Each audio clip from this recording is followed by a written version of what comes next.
Welcome to Talk2Brazil with Tom Reaoch, the business connector to business in Brazil. Welcome to Talk2Brazil, the business connection, the world's first English language internet radio program about business in Brazil since 2009 and now in podcast format. I'm Tom Reaoch, an American living in Brazil for many years and known as the king of networking, and talking from my podcast studio in Campinas, São Paulo, Brazil. Today we'll talk about the future, and a future with more questions than answers. Today's guest is Alan Couto. Alan is talking with us from São Paulo, Brazil. And Alan is a business executive with a history of business development, transformation, and strategy, and has worked in multicultural environments at different levels of business complexity. He is a specialist in the analysis of data sets and indicators, as well as strategy formulation, sales and business development, leadership, and performance management. So with that, Alan, hello and welcome to Talk2Brazil. Hi, Tom. It's great to talk to you today. Thanks for having me over. No, and thanks for you to share your time with us. But Alan, what I want to do, I want to take a couple of points from your experience here in Brazil, basically the multicultural environments and the levels of business complexity, and look and talk more about the future. And what I'd like to talk about are two things regarding what people are saying is the new normal.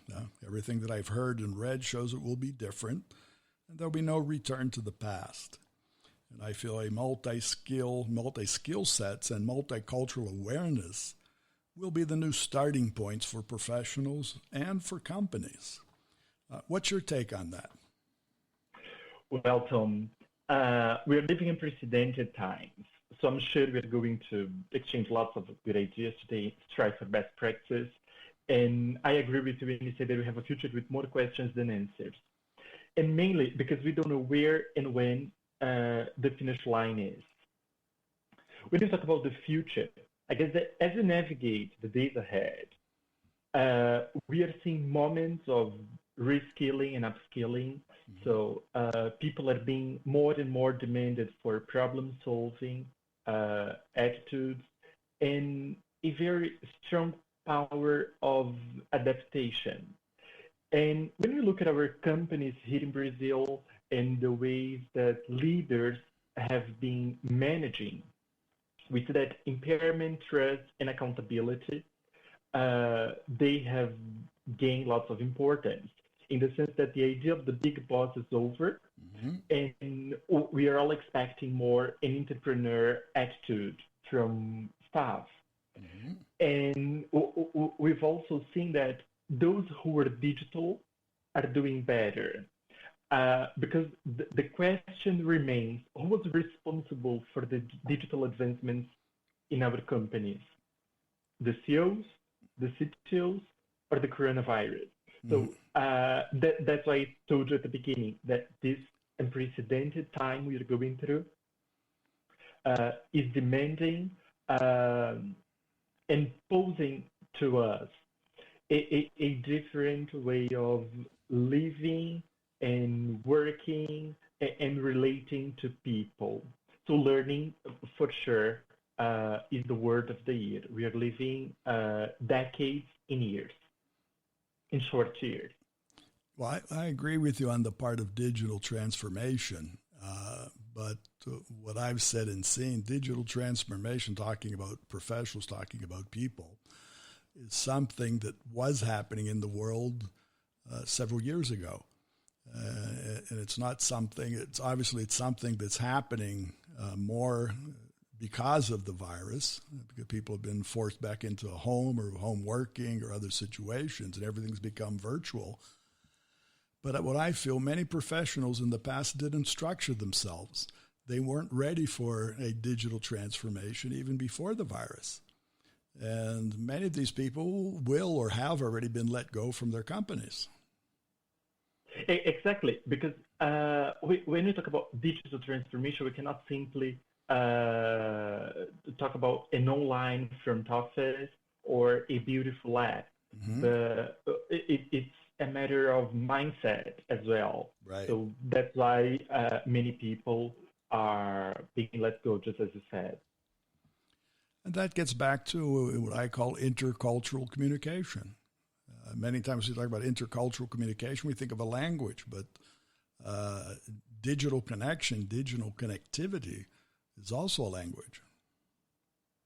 Exactly. And leading has played a vital role to nurture this intercultural communication and this personal connection having a positive effect on what follows.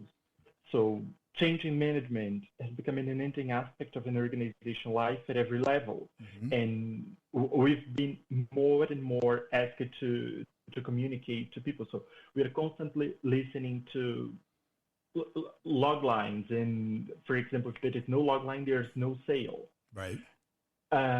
In a sense that, for sure, communication is here to stay and is here to change the way we relate to people. So digital communication tools and media, they can help us to stay connected and be really efficient, mm-hmm. but provided that we understand them and put them at best use.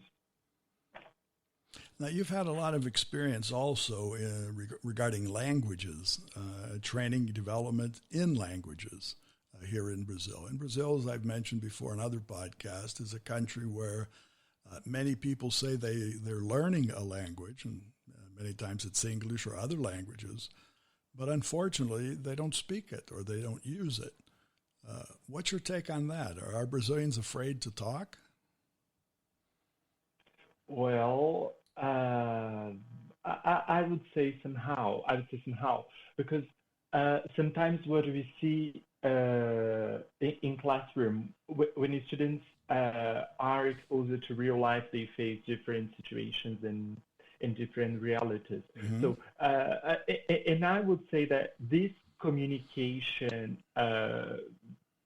fear, if I could put it this way, is not because of we are talking about a second language. Mm-hmm. Even in their native language, there would be some clashes, mm-hmm. in terms of communication and presentation skills.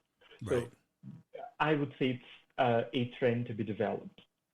No, I agree with you. I think many people classify that as being shy or being timid. But for a foreigner, a foreign business person coming to Brazil or making a visit or not even coming, engaging with a Brazilian today virtually, it's sometimes hard to understand what is shy or a timid response to the lack of knowledge in a language. And you're right, it could be English, it could be Portuguese. So a communication skill today is extremely important. Exactly. And I guess to overcome these challenges, mainly because when you're talking about business, sometimes you don't have long hours mm-hmm. to understand and to see if it's because of the person's personality being shy mm-hmm. or because he or she is not that able to communicate. So I would say that to overcome these challenges, companies and professionals, they can have some things to help them, mm-hmm. such as content. In terms of being interesting, have information, when you know about a variety of topics, odds are that you communicate better, that you have more content mm-hmm. to deal with the most different situations that we go through. And then these may be one of the reasons, because of people feel kind of afraid or shake when they have to talk, because they simply feel, well, I don't know what to talk. I don't know who will I talk to. I don't know how to address the topic. And what if the person asks me something and I don't know? And when you talk about communication, the secret itself, I would say the rule of thumb is naturalness. Being mm-hmm. natural right. Plays a very important part on the success. And then cohesion, ensure that you walk the talk. It's all about preparation. Right. Some people say that they're born with an innate gift of talking, mm-hmm. but we can all talk. Yeah, we can all communicate with people. So Right. that's all about practicing and also understanding the culture. Yeah, it is fundamental in a sense that when the learnability culture permeates one's life in any area regarding the topic, the language itself, we stand chances of successfully reaching the goal. And I'm going to take your case in point, and for our listeners, actually, I don't know, I think a little more than maybe 2 weeks ago, Alan reached out to me, right? And through the contact, through, I guess, a LinkedIn connection, reached out and offered himself to be interviewed, right, Alan? What made you do that? Well, I guess it's all about sharing knowledge. I've been invited to take part in some board meetings and in some conference groups. So as I was sharing to many people, I got to, and then I said, well, I'll share some ideas with Tom as well. Mm-hmm. But at one point you got up and you got in touch. You know, that didn't seem to be shy. Oh, but I must confess that I'm a little bit shy. It just depends on the situations and on where I want to get to. I guess it's all about having a clear goal in mind, and once you have it, I guess life is made of opportunities. Life is made of choices and chances. But opportunities, you mentioned before we got on air, you said sometimes you have to make your own opportunity. Exactly. And that was what I was going to say. We make opportunities. We cannot simply wait for them. Mm-hmm. Yeah. So that would be it. Yeah, because what I find, I want to say different in a good sense, because for Talk2Brazil as an English language podcast, I'm normally approached by persons outside of Brazil who are English speakers and want to be interviewed. That to me is normal. It's not something new. What was new is the fact that you as a Brazilian approached me. So for my years of starting from the internet radio programs to the podcast, it hasn't been, I can't say that that's normal that Brazilians reach out and say, I'd like to be interviewed, much less in English. They could say, yeah, I want to be interviewed in Portuguese. But when it comes to English, I don't see that often. Yeah, but then I would say it's much more connected with the language itself. Mm-hmm. I mean, people feeling not that secure or not that ready to talk, to speak. And that would be one of the major reasons for people not to kind of expose themselves. Right. But I want to use you as an example to our listeners and to our audience, which much of our audience is outside of Brazil. And they're foreign companies, foreign persons in different places. And obviously they listen to the program and try to understand business in Brazil. And one of the things that comes back to me is the difficulty that many of them have in connecting to Brazilian companies. And what you just said is a fact. Even Brazilian companies, they don't generally show themselves. They don't generally communicate themselves well in English. So it's hard for a foreign company even to find Brazilian companies. So the point I'd like to make is this time that we're talking about the COVID virus and the situation of there is a future. Opportunities have to be made. Companies here in Brazil just can't sit and wait for things to happen. They have to go out. Exactly. They have to go out and find something. Mainly because I saw something the other day, and I guess it is true. We are not on the same boat, but we are all in the same storm. Mm-hmm. You know, so creating chances and craving for opportunities is what helps us and certainly makes a very good difference in life. But how can we instigate Brazilians and Brazilian companies to do that? Sorry? What are your suggestions to Brazilians and Brazilian companies to do that, to become more proactive? Well, in terms of this proactivity, I would go for something in terms of style. So it's connected to your style on how you like to act, on how you are perceived. Mm-hmm. And this is about daily life. I mean, because we cannot. I mean, I'm one person at home and one person in the office.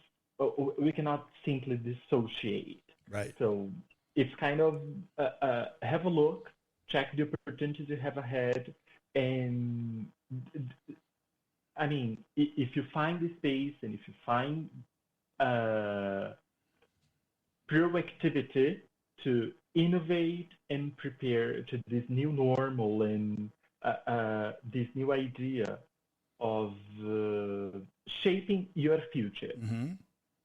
you may have lots of success. And part of that goes to where we first met was LinkedIn. And would that be a suggestion to Brazilians to use LinkedIn more as a tool to find opportunities and to show and expose themselves? Exactly. And LinkedIn should not be used for people to simply show how good they are at something. But it's a platform for connection, for networking, and I guess we are bombarded with feedback from LinkedIn all the time. Mm-hmm.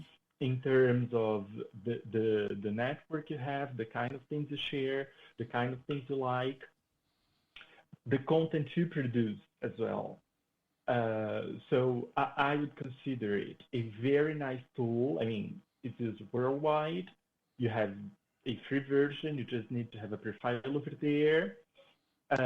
And then you can be in touch with these business connections and talk to people. But the thing is, social media has proven the lip service doesn't work any longer. Mm-hmm. So you must care about it as well. We saw in the past many companies and many professionals who presented themselves as this or that, but then when you go to check if they have any footprint or what their background is, Mm-hmm. you see something different, and then it may compromise the image. It may compromise the image. I agree, because in other podcasts I've had with other people, we've talked about that specifically, and the word is reputation. You know, how and some say, you know, it's very difficult to create a reputation and build it, and very easy to destroy it. And part of that, and back to digital transformation, and for Brazilians and Brazilian companies, they need to show their reputation, because Brazil does have a history of not necessarily being a reputable country. Yeah, and the roles in society, they are inverting. So in the past, it was very common for companies to interview candidates. Mm-hmm. Now candidates are interviewing companies, mm-hmm. Which have a good purpose and concern on the society. So this leads to the thing that you've just said in terms of reputation and in terms of how we are handling and doing with what we do online. Right. So our digital footprint is very important.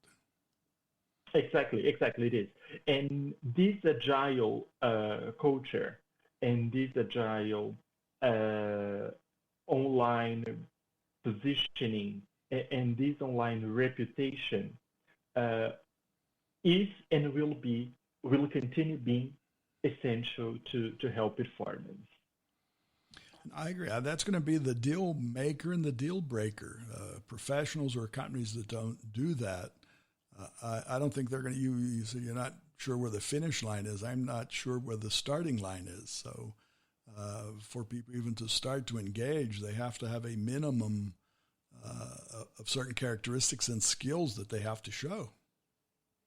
Exactly, and respond towards the needs of the challenges we have.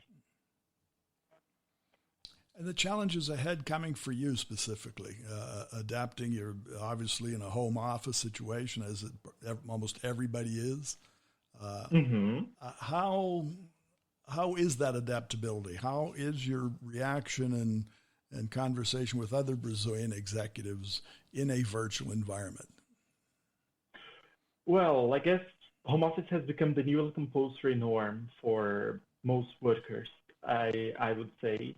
And many companies in the past, they were already practicing this, but not all of them. And now we were given a moment in which all of us are forced to stay home and work from home.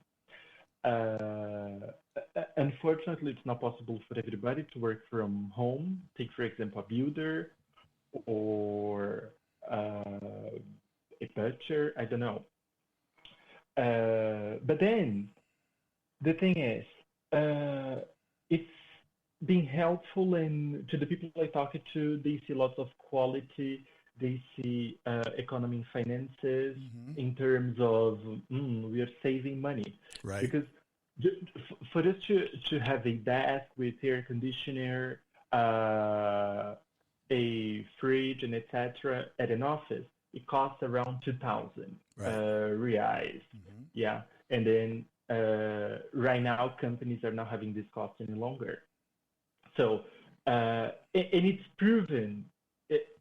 It's proven its efficiency in terms of people are still working, people are still being productive, and we are creating a higher sense of trust. Right. So, and then the thing is, companies, they have invested on these digital tools so as to have everybody working from home appropriately. They're not simply going to waste all this money and go back to the normal and have everybody at the office again. Right. So from the people I talked to, they see that their companies are going to motivate them and think of ways on how they can engage staff to balance office and home office. Right. I was part of a virtual meeting this morning, and that was one of the points brought up by a person saying that one of the companies that he associated with has exactly that plan. And that plan is to just have an in-office arrangement of 1 day a week, and 4 days a week will be each person in a home office. Yeah. And that's when empathy gains a lot of importance in our everyday relationships, because it's going to be something new. Of course, we don't know the future, and people who say that they know something about the future 100% for sure, they may be misinformed. Right. You know, because none of us know. We are all testing. We are all trying to figure out what's going on. And then that's when empathy is going to play a very important role in terms of this home office scenario, mainly here in Brazil, because people like to cultivate their relationships a lot. So they'll have to think of other ways on cultivating it. But that's a point I'd like to make, Alan, that looking at multinational companies or international companies outside of Brazil, when they look towards Brazil and look for persons and professionals that they want, my suggestion has been to people like yourself and using LinkedIn, show off in a sense that you are a virtual performer. You don't need to be in an office, that you can not only survive, you can be successful, productive, and as like you just did, find opportunities from wherever you are. Because companies outside of Brazil, I feel that even today, even before the virus, they were looking for professionals who had that ability, who had the intercultural communication, who had the opportunity and the desire to work either by themselves or with a reduced group and a global group. Yeah, and that's how I could make my career grow. So I would say considering content, cohesion, looking at culture and communication. These are the pillars that I use it to make the thing happen and get to where I wanted to. And so really it's the skill set that we need, and whatever the future is, you adapt the skill set. Exactly. Very good. Well, Alan, we're coming to the end of our time. And I want to thank you for sharing, first for reaching out to ask to be part of the show. That's very positive. And for sharing what you did with us today. And Back to the Future, we hope to be back together in the future. How's that? Yeah. Well, I'd like to thank you, Tom, very much. It was a pleasant conversation, and I'm sure that we are always exchanging ideas and meeting different people. We've been interacting as well on LinkedIn, so thank you for the open door, and it was great to be here and talk to your audience. In a nutshell, I would say that for people not to be discouraged, and I really hope we leave this situation with very few traumas and scars, but with good lessons and best practice. And the future, there is a future out there. There is a future out there, for sure. And we can still go forward asking questions and not necessarily needing the answers, right? Exactly. Very good. Well, and thanks again. I want to thank you for the feedback that you have given me about the podcast. That's very important.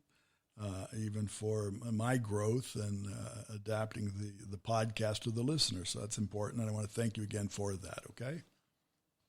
Thank you. And for our listeners, I want to make everybody aware that you can find more about Alan Couto, and his last name is Couto. Find out on LinkedIn and our site, which is www.talk2brazil.com. And also like to thank our audience and our sponsor, which is Focus MI Market Intelligence. And Focus MI specializes in market research for the Brazilian agricultural market. And more about them on their site, which is focusmi.com. Remember, you can find all Talk to Brazil podcast interviews on Spotify, Apple Podcast, and Google Podcast. So when you talk to Tom, you talk to Brazil and the world. So goodbye, and thanks for listening. Thanks for listening to Tom Reaoch on Talk to Brazil, the business connector to Brazil.